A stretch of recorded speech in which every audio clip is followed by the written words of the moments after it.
So you're here. Ba't kayo nagpunta dito?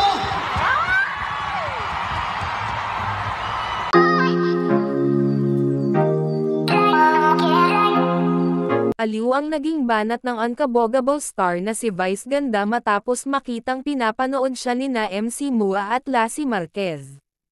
Kalat na ngayon sa social media ang video kung saan tinawag ng "It's Showtime" host ang pansin ng dalawa at tinanong kung bakit sila present sa kanyang Super Divas concert.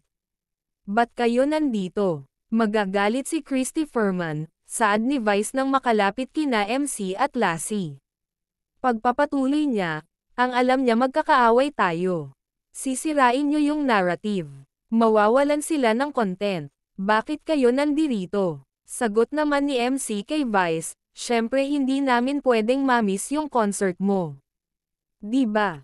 Chika niya, na-appreciate niya ang pagbibigay oras ng mga kaibigan at pagdalo sa kanyang concert ngunit hindi mawawala ang punchline niya para mas magbigay pa ng kasiyahan sa madlang people.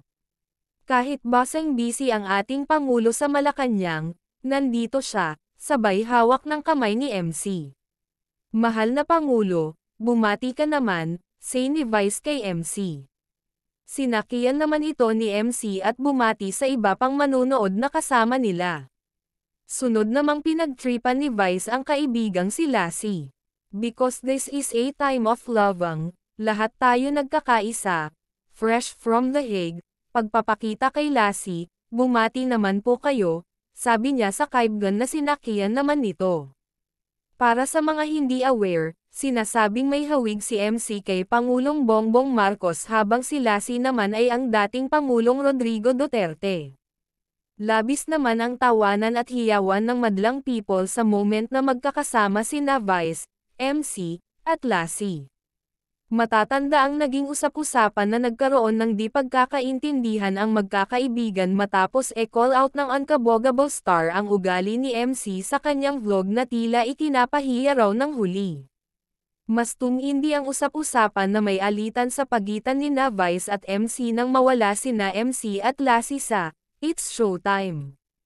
Isa ang showbiz host na si Christy Ferman ang nagtalakay sa nangyari sa naturang vlog ng komedyante nang magbakasyon sila sa Palawan.